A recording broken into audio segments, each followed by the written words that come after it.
Hey guys, welcome back to Centipede Central. It's another lawn care season already, and I love April. Out here, everything's greening up. The birds are singing, the sun is out. It's a perfect time to kind of get things going.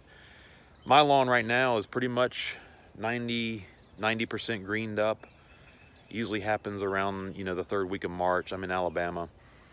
So by mid-April, like we are now, green up phase has occurred. So all I've been doing right now, I've gotten a few questions about what do I need to be doing, So right now it's really still early. You don't want to be applying any fertilizer quite yet. What we're going to do today is, now that the lawn has greened up, we're safe to go ahead and start doing some weed control stuff. So I'm going to do an application today of Celsius. You can find any centipede herbicide. Be sure it's safe for centipede. I've got a link to a few down below if you're interested in taking a look at those. One that's great is Fertilizers Weed Free Zone. It's really quick results, and it's a great product. But whatever you find out there, just be sure it's labeled for centipede and follow the label instructions. All I've been really doing so far is just mowing consistently. When the weeds wake up, they grow so fast.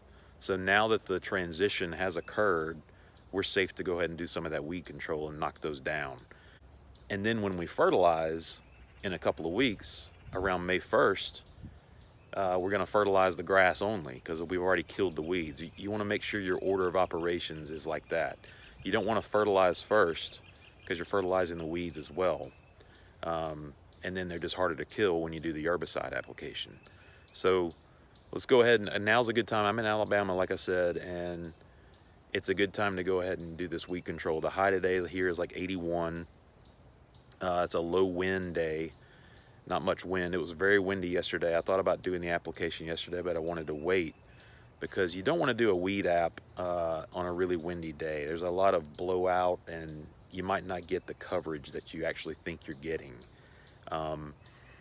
So this is a perfect morning to do this. It's nice and calm out here. With the high temp of 81, it's going to roast out here a good bit. Those weeds are going to get knocked down pretty well.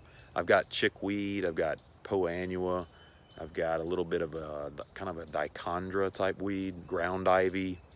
Everything's kind of woken up and going crazy out here. So time to send those weeds to a restful place. That's really all I've been doing, just mowing, and I've also been building the soil. So you don't actually have to do this, but it's a great thing to do, like a monthly application. If you want to take your lawn to kind of the next level, building your soil like on a monthly basis is a great thing to do, whether it's humic acid or biochar or like beneficial mycorrhiza fungi. Those things are going to just build your soil and make it like an ecosystem. So where your grass, it doesn't have to depend on a lot of fertilizer to look good. With that being said, centipede's kind of a minimalist grass. It's called a lazy man's grass. That's what a lot of people have called it in the past, and it's really because it does well. Less is more with centipede. You don't want to fertilize too much during the year. You want to keep your nitrogen levels low with centipede. It's not like Bermuda or zoysia or any of the other warm season grasses. Even St. Augustine likes nitrogen a lot more than centipede does. So you want to make sure that you're putting the right amounts of fertilizer down.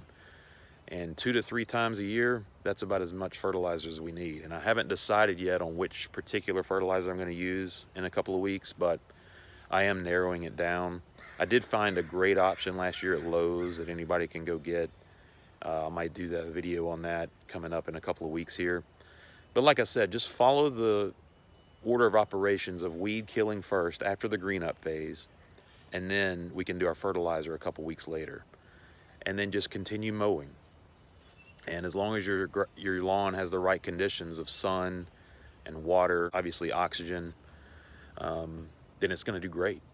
And, if you have a lot of debris in your lawn from the winter, like acorns, sticks, twigs, pine straw, all that stuff, you might want to bag mow at the lowest setting. And anything that the bag mower didn't pick up, you could go over your lawn with like a leaf blower and just get all that stuff out of there, out of the canopy, so that the grass and the soil line can breathe and also heat up faster. with all that debris out of there, the lawn is going to heat up faster and start growing. So that's a good thing to do. That's one thing I've done as well. So just keep mowing consistently. That's probably the most important thing, to get a lawn to look better and to laterally spread, and you'll do fine. Got some more videos coming out, guys. I got some tree work done back here, so I'm really excited to see what that does to the lawn. It's going to get a little bit more sun. I got a blackjack oak taken down that was right in here.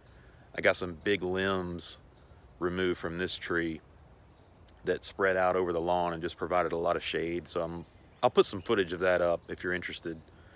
But hope you guys are enjoying your spring out there, and looking forward to a full lawn care season. If you haven't subscribed, just consider doing so, and we'll update some more videos here coming soon.